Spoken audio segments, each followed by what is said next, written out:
समाधानी आहे।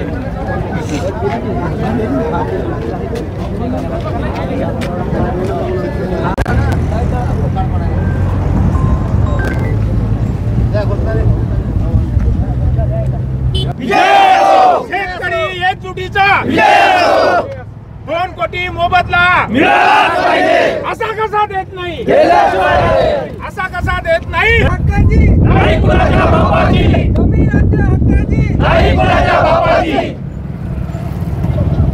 शक्तीपीठ महामार्ग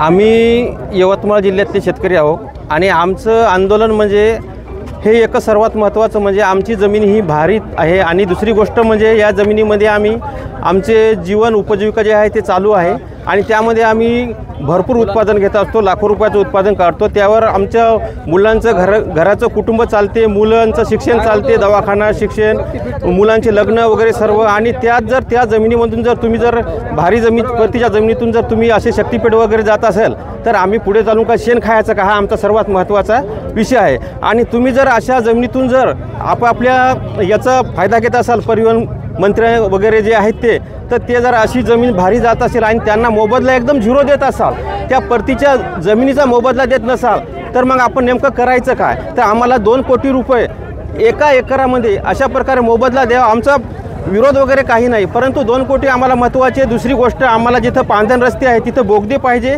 आणि जे दोन्ही साईडला रस्ते आहात ते आम्हाला सर्व्हिस रोडसुद्धा पाहिजे। आणि मी स्वतः एक चांगला प्रसिद्ध शेतकरी आहे। माझ्या शेतातली आजही बातमी तुम्ही वेगवेगळ्या चॅनलवर कार्य होती, पेपरवर सकाळवर होती। माझं नाव विनोद मैंद आहे आणि मला विविध पुरस्कारांनी सन्मानित केलेलं आहे। आणि दुसरी गोष्ट, माझी शेती जर इथं गेली, मी एक भूमिहीन होणार आहे आणि अशा प्रकारे मी जर भूमिहीन झालो आणि बाकी शेतकरी जर भूमिहीन झाले तर आम्ही शेण खायचं का, एवढंच माझी विनंती आहे सरकारला। ह्या ठिकाणी सर्व शेतकरी शक्तीपीठ महामार्ग व्हावा अशी सर्व शेतकऱ्यांची इच्छा आहे, पण एकरी कमीत कमी 2 कोटी रुपये मोबदला शेतकऱ्यांना मिळावा अशी सर्व शेतकऱ्यांची मागणी आहे। हा यवतमाळ जिल्हाच नाही, अख्खे जो शक्तीपीठामध्ये जेवढे जिल्हे येत आहेत प्रत्येक ठिकाणी या शक्तीपीठाचं विरोध होत आहे। फक्त कशासाठी की त्यांना त्या जमिनीचा मोबदला योग्यरित्या 2 कोटी रुपये मिळावा ही सर्व शेतकऱ्यांची मागणी आहे। शक्तीपीठाला शेतकऱ्याचा विरोध नाही आहे। काय नाव तुमचं? माझं भगवानराव तातेराव गावण डेवटी। आज रस्ता रोको करण्याचे कारण म्हणजे एकरी 2 कोटी रुपये मोबदला देऊन द्यावे यासाठी आम्ही आज रस्त्यावर आहोत। 2 कोटी रुपये मोबदला न दिल्यास मोजणीची प्रक्रिया आम्ही होऊ देणार नाही आणि तीव्र आंदोलनाचा इशारा देण्यासाठी आम्ही आज रस्ता रोको करत आहोत। काय नाव तुमचं? गजानन आले।